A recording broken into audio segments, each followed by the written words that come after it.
The singing waitress. Every Tuesday, she sang happy birthday to lonely customers at the diner. Her voice was so beautiful that people cried. What they didn't know was that this small-town waitress once sold out Carnegie Hall for 500 nights straight. The reason she left will shock you. The Moonlight Diner sat on the edge of Millbrook like a forgotten prayer. Neon sign flickering, vinyl booths cracked from decades of dreams and disappointments, coffee that tasted like hope mixed with regret. Most people drove past without stopping. But those who did discovered something magical happened there every Tuesday night. Her name was Maria Santos, and she served the best apple pie in 3 counties. 42 years old, graying hair pulled back in a simple ponytail, uniform that had seen better decades. To everyone in Millbrook, she was just the waitress who remembered how you liked your coffee and never judged you for eating pie for breakfast. But every Tuesday, something extraordinary happened. It started small. Mrs. Henderson, 83 and widowed for 6 years, would sit alone in booth number 4, same time every week, ordering decaf and staring out the window at nothing. On her birthday, she'd ordered a single slice of chocolate cake with 1 candle. When Maria brought it over, she did something no one expected. She sang. Not the casual off-key happy birthday most people mumble. This was different. Maria's voice rose like silk and honey, filled with warmth that seemed to wrap around Mrs. Henderson like a blanket. The entire diner went quiet. Truckers stopped mid-bite. The cook came out of the kitchen, and Mrs. Henderson cried. Not sad tears, beautiful tears, the kind that come when someone sees your loneliness and decides to fill it with something precious. Every Tuesday, people would come just to hear Maria sing. She never performed, never made it about herself. She just sang to whoever needed it most. The divorced father visiting his kids, the teenager working 3 jobs to help his sick mother, the veteran who couldn't sleep at night. Maria's voice had a quality that made people feel less alone. It reminded them that beauty still existed in a world that often felt broken. But none of them knew the truth about who she really was. Before we continue, hit subscribe, like this video, and tell me in the comments where in the world you're watching from. Because this story is about more than hidden talent. It's about love that costs everything, and choices that define us forever. 20 years ago, Maria Elena Santos wasn't serving coffee in a small-town diner. She was Maria Elena Santos, the opera sensation, who sold out Carnegie Hall for 500 consecutive nights.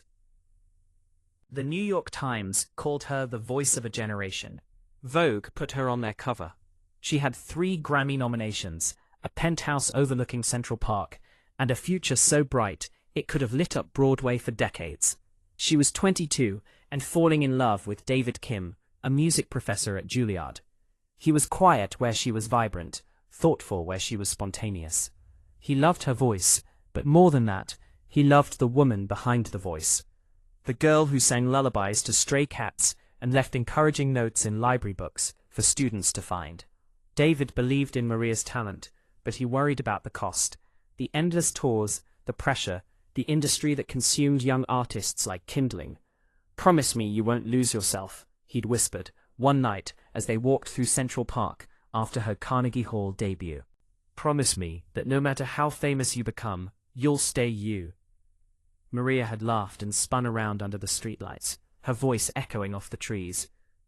"I promise, fame can't change what's real." She was wrong.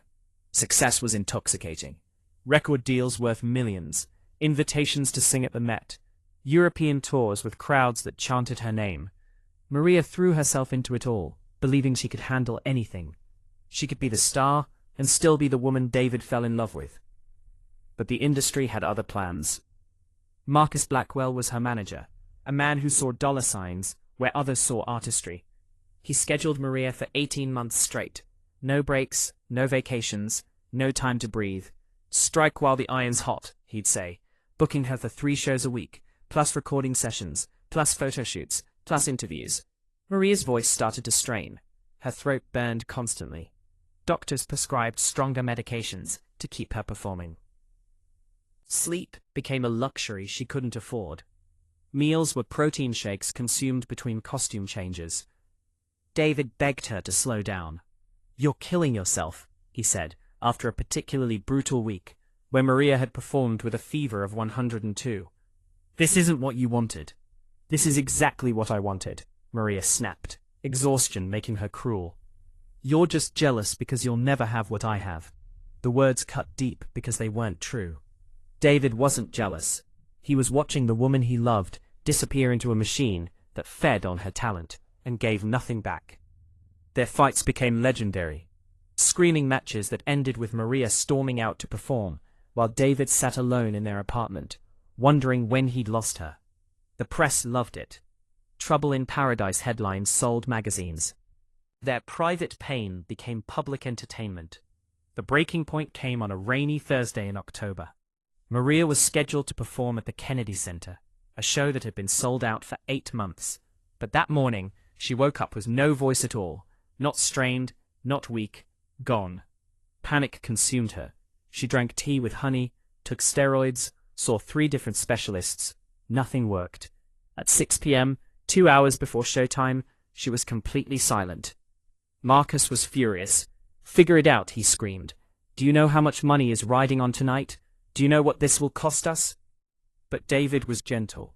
He held Maria as she cried soundless tears and whispered, "Maybe your body is trying to tell you something. Maybe it's time to rest." Maria looked at him with wild eyes. For the first time in 2 years, she was forced to be still, to listen. And what she heard terrified her. Silence. Not the peaceful kind. The kind that comes when you've been running so fast, you forget why you started running in the first place. The Kennedy Center show was cancelled. Refunds issued. Newspapers wrote about Maria's mysterious vocal collapse. Speculation ranged from career-ending injury to nervous breakdown. Her team scheduled more doctor visits, more treatments, more ways to get her voice back quickly. But that night, sitting in silence with David, something inside Maria broke open. Not her voice, something deeper. "I don't remember who I am without this," she whispered, the first word she'd spoken in 12 hours. David took her hands. "You're the woman who sang to stray cats, who left notes in library books, who made me believe in love at first sound. I don't know how to be her anymore." "Then let's find out together." Maria's voice returned slowly over the next few weeks, but she didn't return to performing. Instead, she started asking questions she'd been too busy to ask for 2 years. What did she want?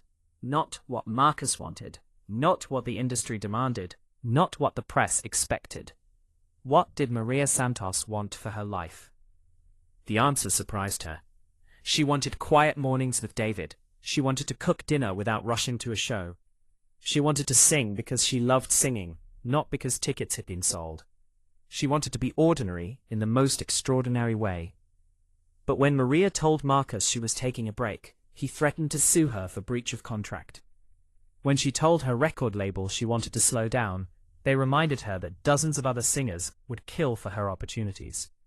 When she told the press she was focusing on her personal life, they wrote stories about her being difficult and ungrateful.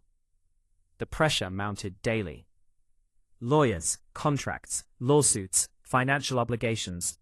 Maria felt trapped in a golden cage that grew smaller every day. Then came the news that changed everything. David was diagnosed with ALS, Lou Gehrig's disease. Progressive, degenerative, fatal. The doctors gave him 3 to 5 years if he was lucky. The night he told her, they sat in their apartment overlooking Central Park. The same park where she'd promised not to lose herself. The same trees where her voice had echoed with naive confidence. "I want to marry you," David said, quietly. "I want whatever time we have left to be real. Not performances, not press conferences, not contracts. Just us." Maria looked at the man she'd almost lost to her own ambition. The man who'd loved her when she was nobody, and still loved her when she was everyone. The man who was asking for her presence, not her voice. She made a choice that shocked the world. Maria Elena Santos, at the height of her career. walked away from everything. She broke her contracts, paid the lawsuits, gave up the penthouse and the Grammy nominations and the future everyone expected her to have. She married David Kim in a small ceremony in Central Park, surrounded by 12 people who loved them for who they were, not what they could do. But David's condition deteriorated faster than anyone expected. Within 6 months of their wedding, he needed full-time care. The medical bills drained their savings. Maria sold everything she owned, but it wasn't enough. That's when she discovered that fame was fair weather. The industry that had consumed her youth offered no support for her husband's illness. Former friends avoided her calls. Agents stopped returning messages. She'd given everything to a business that forgot her the moment she stopped being profitable. Maria took a job as a night shift nurse at a hospice facility. The work was hard, but it had meaning. She helped families say goodbye. She sang lullabies to people who were afraid to die. She discovered that her voice had power beyond entertainment. It had the power to heal. David died on a Tuesday morning in spring. Maria held his hand and sang to him until his breathing stopped. His last words were, "Thank you for coming home to me." After the funeral, Maria couldn't stay in New York. Everything reminded her of what she'd lost. She got in her car and drove until she ran out of highway. That's how she found Millbrook and the Moonlight Diner, and a new way to use the voice that had once moved thousands. For 20 years, Maria Santos had been hiding in plain sight, serving coffee, singing to lonely people, using her gift in quiet ways that mattered more than any stage performance ever had.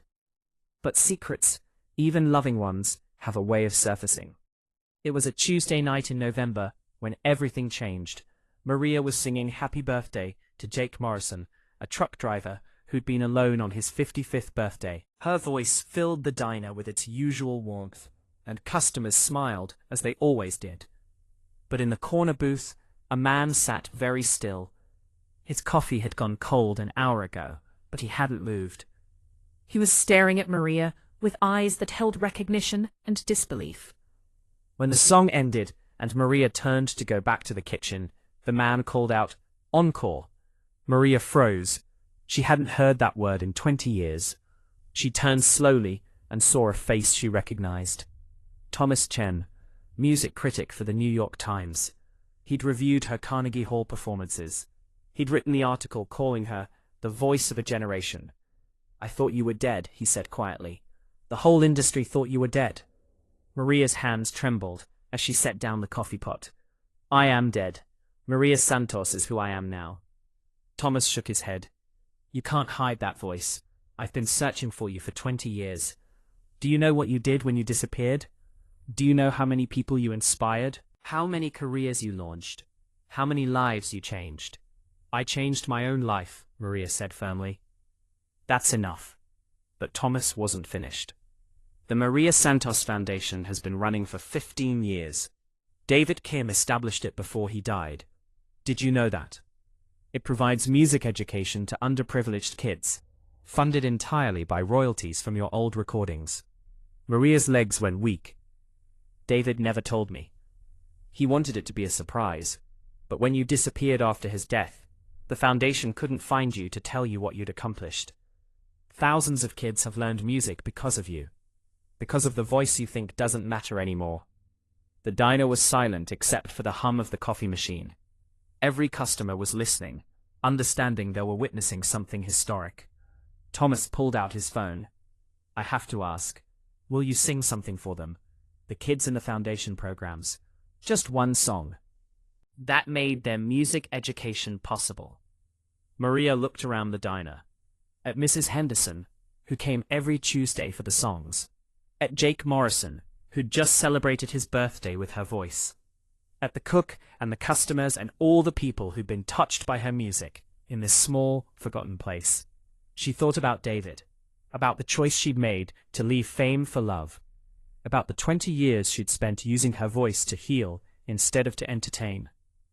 "I'll sing," she said finally, "but not for the cameras, for them."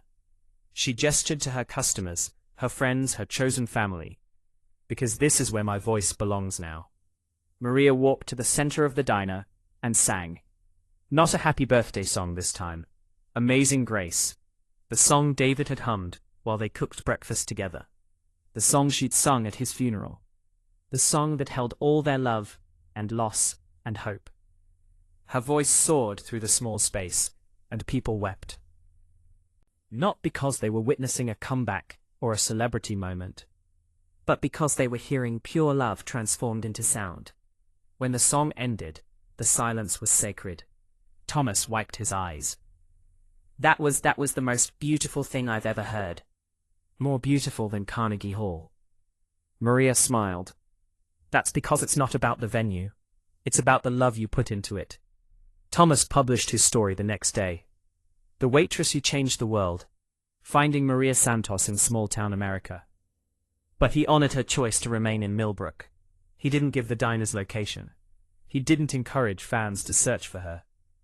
Instead, he wrote about the power of using your gifts to serve others, even when the world doesn't applaud. The story went viral, but Maria stayed exactly where she was, serving coffee, singing to lonely people, living the quiet life she'd chosen over fame. 6 months later, a young girl came into the diner with her grandmother. She was maybe 8 years old, clutching a violin case. While her grandmother ordered pie, the girl approached Maria shyly. "Are you the singing lady?" she asked. Maria knelt down to her level. "I'm the lady who sings, yes. I'm in the Maria Santos music program at school. Ms. Peterson says you're the lady the program is named after. Is that true?" Maria's throat tightened. It might be. The girl opened her violin case. "I wrote a song for you. Can I play it?" What happened next was magic. An 8-year-old girl played her heart out in a small-town diner, her music mixing with the sounds of coffee brewing and conversations humming. And Maria Santos, who had once commanded the world's greatest stages, listened to this small performance like it was the most important concert of her life. Because it was. When the girl finished, Maria applauded. "That was beautiful. Keep playing, okay? The world needs your music." The girl beamed and put away her violin. As she left with her grandmother, she called back, "Thank you for the program. Thank you for helping kids like me learn music." Maria watched them go, tears streaming down her face. David had been right. Her voice had found its true purpose. Not in concert halls or award shows, but in small moments that made ordinary people feel less alone. That night, after the diner closed, Maria stood outside under the flickering neon sign. She thought about the choice she'd made 20 years ago. She thought about David, about love, about the different ways a voice could change the world. She had no regrets. She was exactly where she belonged. The next Tuesday, Mrs. Henderson came in for coffee. Jake Morrison stopped by on his route. New faces appeared, drawn by word of mouth about the waitress who sang like an angel. Maria served them all, and when someone needed a song, she gave them one. Because she'd learned the most important lesson any artist can learn. True success isn't measured by the size of your audience. It's measured by the depth of your impact. It's not about how many people hear your voice. It's about how your voice makes people feel. Maria Santos had conquered Carnegie Hall and walked away. She'd chosen love over fame, meaning over money, connection over celebrity. And in a small diner, on the edge of nowhere, she'd found what every artist truly seeks. A way to make the world a little more beautiful, one song at a time. Some voices are meant for stadiums, some are meant for recording studios, some are meant for small diners where lonely people gather on Tuesday nights, hoping someone will remind them that they matter. Maria Santos had found her stage.